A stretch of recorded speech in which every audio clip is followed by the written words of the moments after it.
السلام علیکم ورحمۃ اللہ وبرکاتہ۔ بسم اللہ والصلاة والسلام علی رسول اللہ صلی اللہ علیہ وسلم۔ سورہ الانعام آیات 71 سے 73 71 to 73 کا مطالعہ لیے دورہ قرآن کے پروگرام میں حاضر خدمت ہیں۔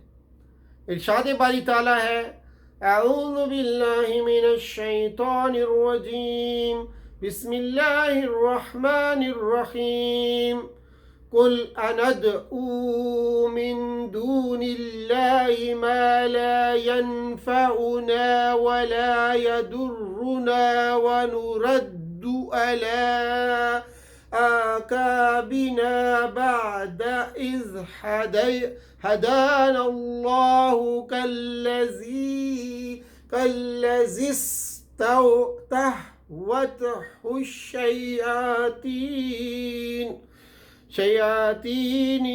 شياطين في الأرض حيران له أصحاب يدعونه إلى الهدى ائتنا قل إن هدى الله هو الهدى وأمرنا لنسلم لرب العالمين۔ صدق اللہ العظیم۔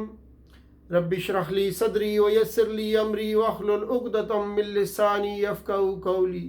اللہم ارنا الحق حقا وارزقنا اتباعہ وارنا الباطل باطلا وارزقنا اجتنابہ، آمین یا رب العالمین۔ اگلی 3 آیتوں میں 71 سے لے کر شرک کے ابطال اور توحید اور آخرت کے اسبات کا مضمون موجود ہے۔ یہ ان لوگوں کی مثال بیان فرمائی ہے جو ایمان کے بعد کفر اور توحید کے بعد شرک کی طرف لوٹ جاتے ہیں۔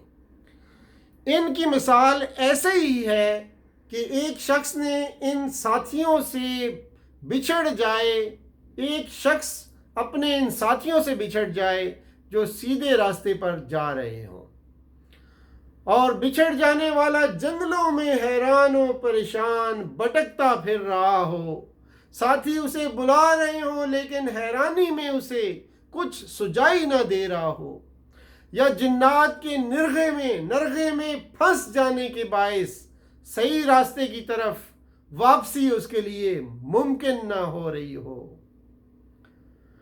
مطلب یہ ہے کہ کفر اور شرک اختیار کر کے جو گمراہ ہو گیا ہے وہ بھٹکے ہوئے راہی کی طرح ہدایت کی طرف نہیں آ سکتا۔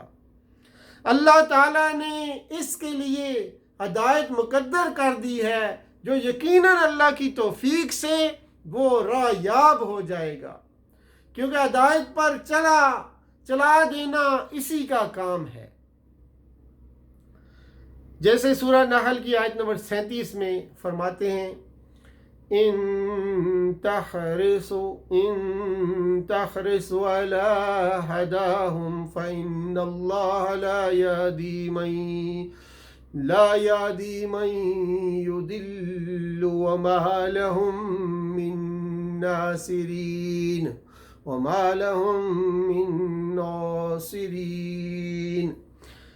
اگر تو ان کی ہدایت کی خواہش رکھتا ہے تو کیا، بے شک اللہ اس کو ہدایت نہیں دیتا جس کو وہ گمراہ کر دے، اور ان کے لیے کوئی مددگار نہیں ہوگا۔ لیکن یہ ہدایت اور گمراہی اسی اصول کے تحت ہوتی ہے جو اللہ نے اس کے لیے بنایا ہوا ہے۔ یہ نہیں ہے کہ یوں ہی جیسے چاہے گمراہ اور جیسے چاہے رائے یاب کریں۔ یہ ایک قانون کے اور اصول کے تحت گمراہی اور ہدایت ملتی ہے انسان کو۔ یہاں آیت میں وَإِنْ أَقِیمُوا جو اقیمو والی آیت ہے، اس میں یعنی ہمیں حکم دیا گیا ہے کہ ہم رب العالمین کے مطیع ہو جائیں اور یہ کہ ہم نماز قائم کریں اور اس سے ڈریں۔ تسلیم الہی کے بعد سب سے پہلا حکم اقامت صلاۃ کا دیا گیا ہے، جس سے نماز کی اہمیت واضح ہوتی ہے، اور اس کے بعد تقوی کا حکم دیا گیا ہے۔ یعنی اللہ تعالیٰ کو مان لینے کے بعد سب سے پہلا حکم اقامت صلاۃ کا دیا گیا ہے، اور پھر تقوی کا حکم دیا گیا ہے، جس سے نماز کی اہمیت واضح ہو جاتی ہے کہ نماز کی پابندی تقوی اور خشوع کے بغیر ممکن نہیں۔ وَأَنْ أَقِيمُوا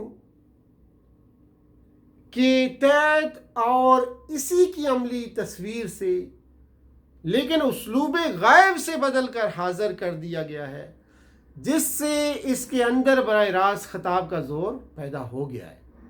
نماز کا ذکر یہاں اس اسلام کے اولین عملی مظہر کی حیثیت سے ہوا ہے، جس کا ذکر امرنا لنسلم میں ہے۔ تقوی یہاں ان تمام حدود کی پابندی کے مفہوم میں ہے جن کی پابندی کا اللہ نے حکم دیا ہے۔ حق کے ساتھ، یعنی ان کو عبث اور بے فائدہ کھیل کود کے طور پر پیدا نہیں کیا، بلکہ ایک خاص مقصد کے لیے کائنات کی تخلیق فرمائی ہے، اور وہ یہ ہے کہ اس اللہ کو یاد رکھا اور اس کا شکر ادا کیا جائے جس نے یہ سب کچھ بنایا ہے۔ اس کائنات کی تخلیق کا مقصد یہ ہے کہ اس اللہ کو یاد رکھا جائے اور اس کا شکر ادا کیا جائے جس نے یہ سب کچھ بنایا ہے۔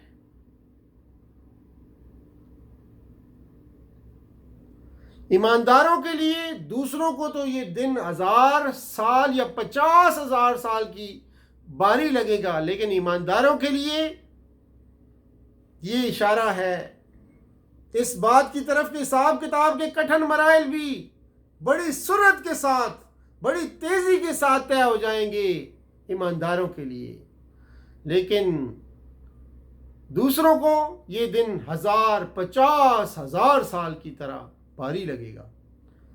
سور سے مراد ایک کرن ہے جس کے متعلق حدیث میں آتا ہے کہ اسرافیل علیہ السلام اسے منہ میں لیے اپنی پیشانی جھکائے حکم الہی کے منتظر کھڑے ہیں کہ جب انہیں کہا جائے تو اس میں پھونک ماریں۔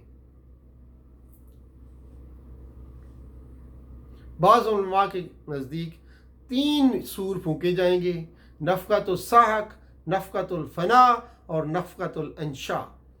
یعنی نفقۃ الصاعق جس سے تمام لوگ بے ہوش ہو جائیں گے، اور نفقۃ الفنا جس سے تمام لوگ فنا ہو جائیں گے، اور نفقۃ الانشاء جس سے تمام لوگ دوبارہ زندہ ہو جائیں گے۔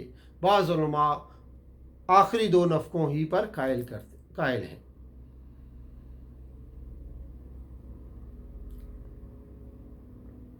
چنانچہ فرمایا وَهُوَ الَّذِي خَلَقَ السَّمَاوَاتِ وَالْأَرْضَ بِالْحَقِّ وَيَوْمَ يَقُولُ كُن فَيَكُونُ قَوْلُهُ الْحَقُّ وَلَهُ الْمُلْكُ يَوْمَ يُنفَخُ فِي الصُّورِ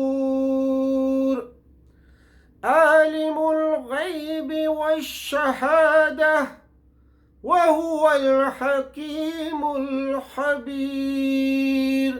صدق اللہ العظیم ونفعنی وإیاکم بآیاتہ وذکر الحکیم، وآخر دعوانا ان الحمد للہ رب العالمین، وصلی اللہ تعالی علی خیر خلقہ محمد وعلی آلہ واصحابہ اجمعین، والسلام علیکم ورحمۃ اللہ وبرکاتہ۔